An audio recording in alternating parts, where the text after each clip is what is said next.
नमस्कार, अबुआ बिहार झारखंड देख रहे हैं आप। और आज हमारे साथ हैं मैक्स सुपर स्पेशलिटी हॉस्पिटल से आए हुए डॉक्टर मुकेश कुमार। डॉक्टर मुकेश कुमार के बारे में मैं आपको बता दूं कि आप न्यूरोलॉजिस्ट हैं जो मस्तिष्क और रीढ़ की हड्डियों से जुड़ी हुई बीमारियों के बारे में आज हमें बताने वाले हैं। तो डॉक्टर मुकेश जी, आपका बहुत बहुत स्वागत है अबुआ बिहार झारखंड में। धन्यवाद। मैं डॉक्टर मुकेश तंत्रिका रोग विशेषज्ञ मुख्यतः मैक्स हॉस्पिटल दिल्ली में कार्यरत हूँ। मैं महीने में एक बार रांची आता हूँ। रांची आने का मेन ध्येय आपको जनसेवा है कि मैं यहाँ आऊँ, जो मरीज मुझसे लाभान्वित हो सकते हैं वो हूँ और यहाँ से अपना इलाज सुनिश्चित करा सकें। जैसे कि मैडम ने बताया कि मेरा संदर्भ हर तरह के दर्द का है, चाहे वो मस्तिष्क का दर्द हो या चाहे शरीर के दर्द का हो, चाहे गर्दन का दर्द का हो, चाहे कमर का दर्द का हो, उसका सही अन्वेषण करना और उसका समुचित इलाज करना मेरा ध्येय है। तो बात चली है दिमाग की, तो सबसे पहले हम डॉक्टर मुकेश जी से ये जानना चाहेंगे कि जो आजकल सबसे ज़्यादा लोगों में होता है, थोड़ा सा भी स्ट्रेस हम बर्दाश्त नहीं कर पाते हैं और बहुत सारी चीज़ों को, हमारा जो डेली रूटीन है उनसे लेकर हम परेशान होते हैं। तो सबसे ज़्यादा जो देखा जाता है वो है कि सर दर्द। लेकिन सर दर्द और माइग्रेन ये दो अलग अलग चीज़ें होती हैं, इन दोनों में क्या फ़र्क होता है? सर दर्द एक्चुअल में एक बड़ी सी एंटिटी है। सर दर्द का मतलब होता है migraine plus stress headache, cluster headache और भी बहुत सारी वैरायटी होती है। कॉमनेस्ट वैरायटी माइग्रेन है। माइग्रेन का मतलब होता है कि सर दर्द होने की टेंडेंसी जो आपकी धूप से, परफ्यूम से, भूख लगने से, गैस बनने से, नींद नहीं पूरने से सर दर्द होना। हर पर्सन का सर दर्द का पैटर्न अलग अलग होता है। कुछ लोग बोलते हैं कि गर्दन से शुरू होता है और सर में पूरे में जाता है। कुछ लोग बोलते हैं कि आंखों से शुरू होकर पूरे सर में जाता है। कुछ लोग बोलते हैं आधा होता है, कुछ लोग बोलते हैं बीच में होता है। पर ये इम्पोर्टेंट नहीं है कि कहाँ से शुरू है, इम्पोर्टेंट है कि इतना तेज होना चाहिए कि आपको छुट्टी लेनी पड़े, आराम करना पड़े या दर्द की गोली खानी पड़े। दूसरा, जब तेज हो तो आपको लाइट और साउंड की इरिटेशन मीन्स उस समय यदि आपको कोई शांति को भंग कर रहा है तो आपको बहुत गुस्सा है। यदि आप ये चीज होती है तो वो 90% माइग्रेन है। दूसरी बात, माइग्रेन 90% केसेस में जेनेटिक होता है, मीन्स फैमिली में रन करता है। किसी को है तो फिर वो आगे बढ़ता है, भाई बहन में हो सकता है। बस ये देखा गया है कि मेल में फ्रीक्वेंसी ओवरलेस कम होती है, फीमेल में ज्यादा कॉमन होती है। अब इसको कैसे ठीक करें? तो दो मरीज के बीच में डिफरेंस जो होता है हेडेक की इंटेंसिटी का, माइग्रेन भी क्योंकि अलग अलग तरीके का होता है। नहीं, माइग्रेन का पैटर्न अलग है। माइग्रेन अलग नहीं होता, पैटर्न अलग होता है। तो सबसे कॉमन पैटर्न होता है कि आपका इतना तेज हेडेक हुआ कि वो आधे घंटे से लेकर 72 घंटे के बीच में रह सकता है। कोई भी कभी 2 घंटे में गिरा है, किसी का 72 घंटे रहा। दूसरा, उसमें वोमिटिंग टेंडेंसी हुई। तीसरा, कुछ लोग को आंख के सामने कुछ लाइट चमकती हुई दिखेगी, जैसे लगेगा कि कुछ तारे चमक रहे हैं या फॉग लग रहा है या बादल जैसा कुछ ऐसा लग रहा है और कुछ देर फिर लगेगा दिखाई कुछ नहीं दे रहा, फिर वो अपने आप 15-20 मिनट आधे घंटे में ठीक हो जाता है। उसको ऑरा बोलते हैं। कुछ लोग को ऑरा महसूस होता है कि नाक से सेंसेशन अजीब सी लगती है, कुछ सुनाई नहीं देता। कुछ लोग को पता चलता है कि कान में गूंजता है या चक्कर जैसा आता है, जीभ अजीब सा टेस्ट लगता है, उल्टी जैसी महसूस होती है। तो कुछ ऑरा सबका अलग अलग होता है। एक और बात, यदि आप इसमें दर्द की गोली न भी लें तो भी वो अपने समय से ठीक हो जाएगा। ऐसा नहीं, आपको है कि आपको बर्दाश्त करना पड़ेगा, वो बहुत ज्यादा तेज दर्द होता है जैसा। हाँ, तो वो बर्दाश्त करना पड़ेगा। लेकिन यदि आप इंजेक्शन लेना अवॉइड करना चाहते हैं तो आप आराम कीजिए, पैटर्न चेंज हो जाए, किसी का 4 घंटे, किसी का 72 घंटे, लेकिन ठीक हो जाएगा। दूसरा, मेडिसिन देने का पर्पस रहेगा फ्रीक्वेंसी, इंटेंसिटी और ड्यूरेशन को कंट्रोल करके रखना कि हफ्ते में यदि 2 फ्रीक्वेंसी तो उसको हम महीने में 1 कर सके। उस केस में आपकी दवा रेगुलर लेनी पड़ेगी। हर दवा की चॉइस अलग अलग होगी। बच्चों में कुछ अलग दवा है, फीमेल है, चाइल्ड बेयरिंग एज ग्रुप है तो अलग दवा है, और यदि वो ओल्ड एज है तो उसकी अलग दवा है। तो पैटर्न इंटेंसिटी के हिसाब से चेंज करना पड़ती है। और खास बात, प्रेगनेंसी कैसे ड्यूरेशन है कि जिसमें सर दर्द की इंटेंसिटी हो सकता है पूरी तरह से गायब हो जाए 1/3 की।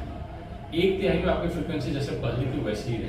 पर ये भी प्रॉब्लम है कि यदि प्रेगनेंसी के दौरान सर दर्द हुआ तो आप कुछ नहीं कर सकते, शांतिपूर्वक सोइए और दवा तो आप ज्यादा ले नहीं सकते। कोई पेन किलर जो कॉमनली हम अदर पर्सन को देते हैं प्रेगनेंसी के दौरान नहीं दे सकते। दूसरा हेडेक होता है, इसको हम स्ट्रेस हेडेक बोलते हैं। उसमें दर्द हल्का होता है पर आप अपना काम तो कर पाओगे लेकिन इरिटेट होगे। मेनली इरिटेशन उससे साउंड से होता है। तो वो उसमें आपके नींद का प्रचुर मात्रा में होना, नींद एडिक्वेट होना और आपका योगा होना और दिमाग की शांति और मेडिटेशन, ये आपको हेल्प करेगा इस तरह के हेडेक की फ्रीक्वेंसी को कम करने।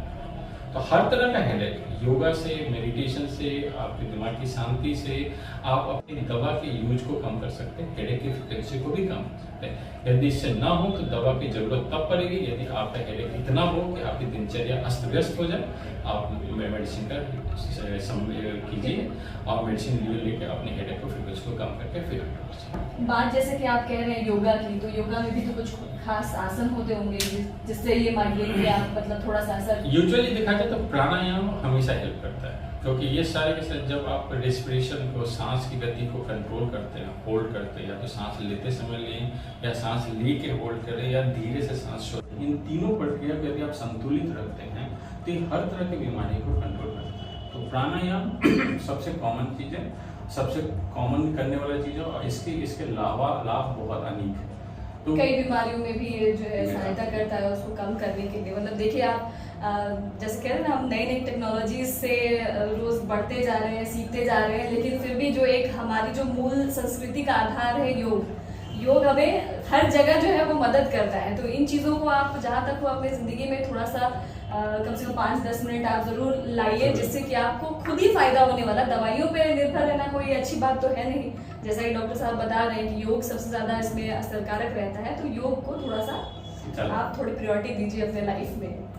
और बाकी अगली क्वेश्चन के बारे में, अगले सवाल मैं डॉक्टर साहब से ये जानना चाहूँगी कि बैक पेन ऐसा है कि आजकल मुझे लगता है कि ये भी जैसे सर दर्द होता है वैसे ही हर किसी को, क्योंकि ज़्यादातर टाइम आप ऑफिस में अगर काम कर रहे हैं तो बैठे रह रहे हैं, कभी कुछ भारी उठा लिया तो आपको स्लिप डिस्क जैसी चीज़ें भी हो जाती हैं।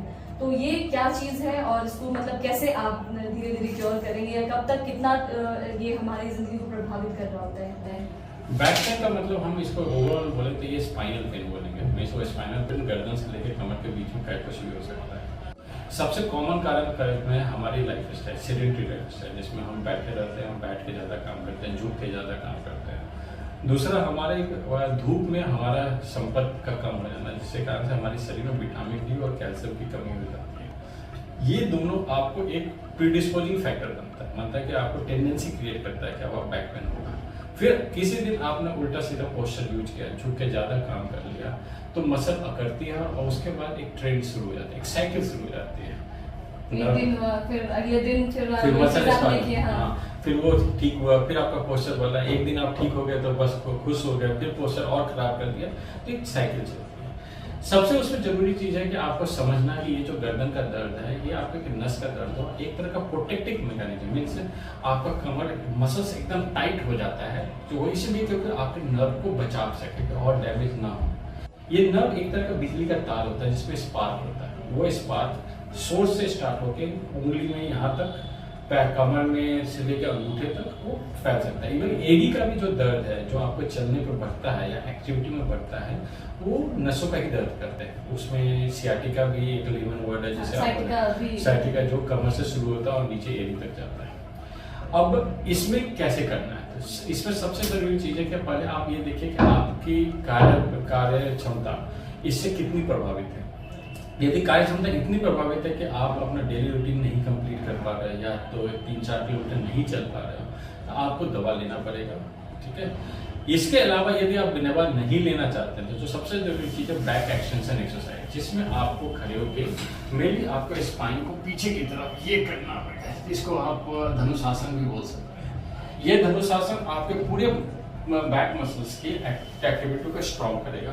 जितना ये स्ट्रॉन्ग होगा उतना आपकी हड्डियों पे प्रेशर कम बनेगा और आप इससे दर्द से आराम हो जाएगा। इवन जब भी आपको तेज दर्द हो तो आप बिना जाने हुए भी शरीर ऑटोमेटिकली आप उसको अपना स्ट्रेचिंग करते हैं। जबकि कई बार लोग डरते हैं इन चीजों को करने से कि कहीं पता चला जो थोड़ा बहुत दर्द है वो और कहीं एक्सरसाइज करने से कहीं बढ़ ना जाए, मतलब एक दिमाग में ये चीज आता है। लेकिन यह है कि वही आपको हेल्प करेगा। तो आप जितना आप उसको पीछे के पोस्चर करोगे उतना अच्छा होगा, और आप उसको फ्रीक्वेंट करते हो, क्योंकि ये ऐसा चीज है कि आप खड़े होकर कर सकते हो, बैठ के कर सकते हो, लेट के कर सकते हो, जब भी महसूस हो उसको करना। दूसरा, जब आपको मांस का जो अकड़ापन होता है, जैसे गर्दन का है और कमर का है, तो उस अकड़ापन के लिए मालिश यदि आपकी हो जाए, तो वो भी आपकी अकड़ापन को जैसे ही कम करेगा तो दर्द आपका कम हो जाएगा।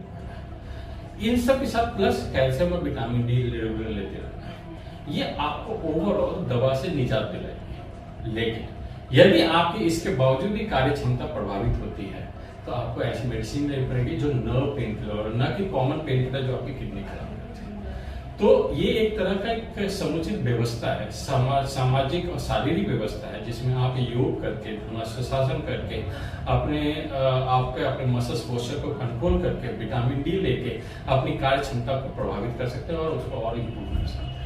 सही है। तो अपने मतलब लाइफस्टाइल को जो है थोड़ा सा आपको चेंज करना पड़ेगा अगर आप चाहते हैं कि आप स्वस्थ बने रहें, निरोगी बने रहें, कि और चाहते हैं कि हम फिट एंड फाइन रहें।